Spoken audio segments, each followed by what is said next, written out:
sorry, 450 miliar itu untuk para kontestan Liga 1 kalau pengen jadi juara. Kalau itu deal, maka sebelum musim pertandingan dimulai, juara itu udah tanda tangan kontrak. Banyak sekali netizen di short video saya itu menyatakan dan menyampaikan kamu akan termehek-mehek kalau udah diciduk karena udah membuat berita hoax. Ini loh cok, dulur, lagi-lagi saya itu kalau membuat konten ataupun berita selalu menggunakan dan berdasarkan referensi-referensi yang benar-benar ini nanti bisa dijadikan sebuah bukti.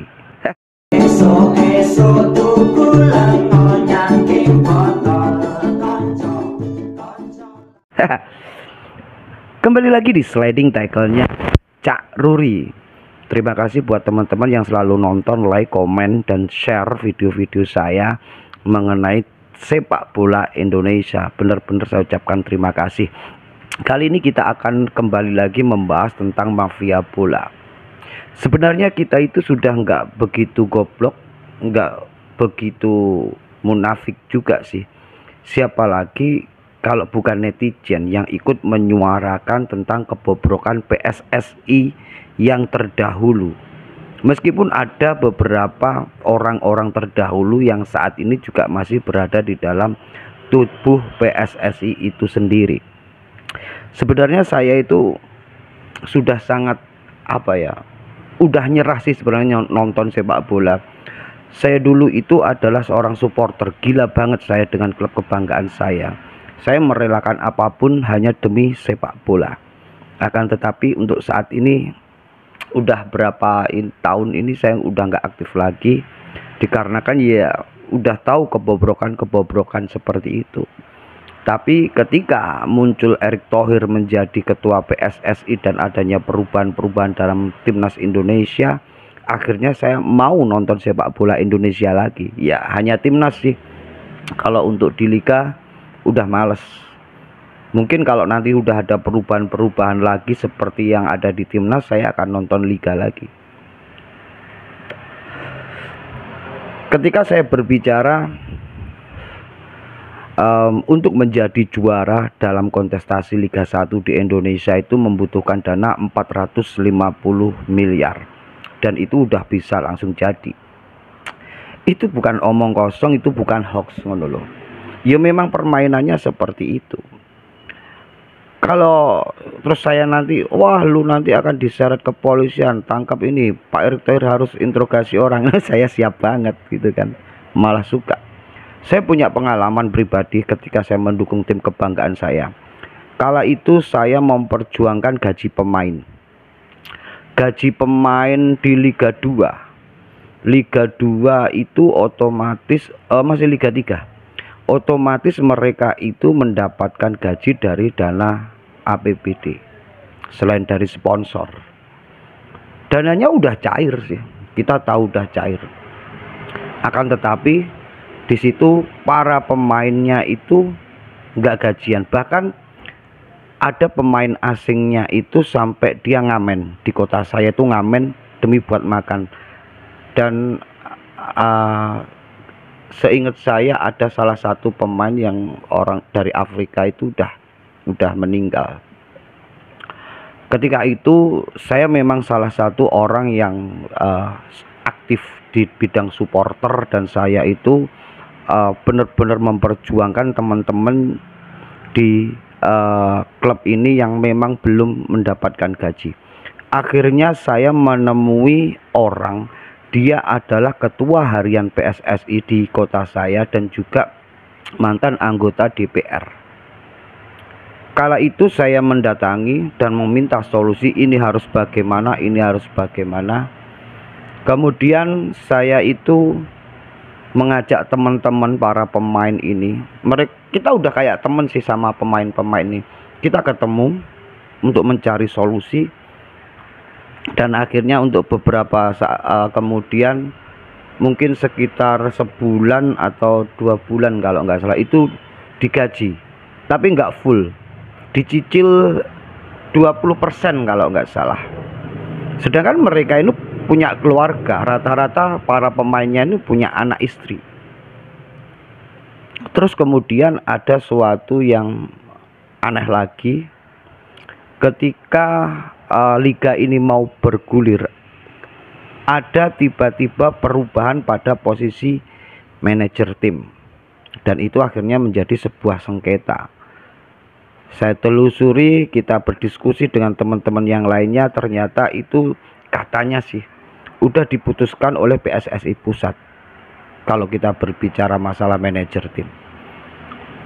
Sedangkan kita tahu manajer tim yang sebelumnya itu bagus banget untuk mengelola klubnya, gaji nggak pernah nunggak, permainan selalu oke, dan mampu mendatangkan pemain-pemain yang luar biasa, dan prestasinya pun juga semakin meningkat. Ketika prestasi-prestasi itu semakin bagus, digembosi. Kenapa? Kalau menurut pemikiran teman-teman semua di kalangan supporter, jika klub ini nanti ke liga yang lebih tinggi, maka klub ini nanti tidak akan mendapatkan kucuran dana APBD. Paham kan dari sini? Otomatis klub ini akan dijegal terus agar nggak naik kasta, agar tetap mendapatkan kucuran APBD. Sedangkan ketika APBD itu cair, para pemain ini pun juga nggak dapat gaji gitu loh, tetap nunggak aja. Akhirnya suatu ketika saya pun juga menemui anggota dewan, kebetulan beliau masih baru saja terpilih, dilantik. Terus kemudian saya diajak sama wakil ketua dari klub tersebut, wakil manajer, dan juga termasuk manajernya. Diajak ketemulah, kita berdiskusi. Terus saya ngomong, klub ini adalah milik pemerintah. Ternyata klub ini kepemilikannya adalah pemerintah daerah, akan tetapi atas namanya perorangan. Lah disinilah akhirnya muncul perdebatan-perdebatan, karena sejak awal sampai akhirnya tahun inilah, itu udah beberapa tahun ini nggak pernah ganti kepemilikan, tetap perorangan.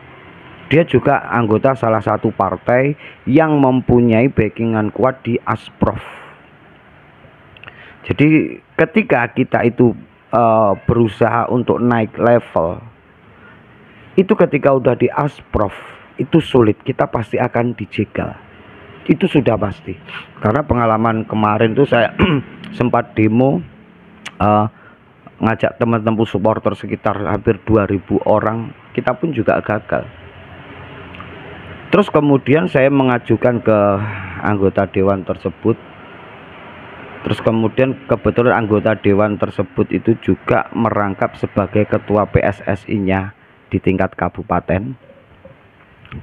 Saya mengusulkan lebih baik untuk tim seniornya nggak usah didanain, karena percuma, itu nanti masuknya ke kantong pribadi. Lebih baik itu difokuskan untuk anak-anak usia muda di bawah 15 tahun. Dan akhirnya disetujui. Untuk berapa tahun kemarin itu nggak mengikuti Liga 2 ataupun Liga 3. Jadi kalau kembali, itu adalah salah satu cerita saya kenapa saya suka sekali bikin konten tentang sepak bola, karena saya sendiri pun adalah penggiat bola atau supporter sih lebih tepatnya. Karena saya sendiri tuh dulunya saya juga ikut SSB, ikut latihan, tapi karena saya nggak punya kemampuan di situ, ya akhirnya jadi supporter gitu. Kalau saya berbicara tentang jika Liga 1 ini para klubnya ini ingin juara, maka mereka harus menyiapkan dana 450 juta. Saya memberitakan ini relevan banget, karena yang berbicara pun juga orang yang berpengaruh di bidang sepak bola. Dan ini juga sudah didiskusikan dengan Bapak Erick Thohir, yang akhirnya Pak Erick Thohir membentuk Satgas Independen itulah. Karena kenapa? Untuk menyentuh orang.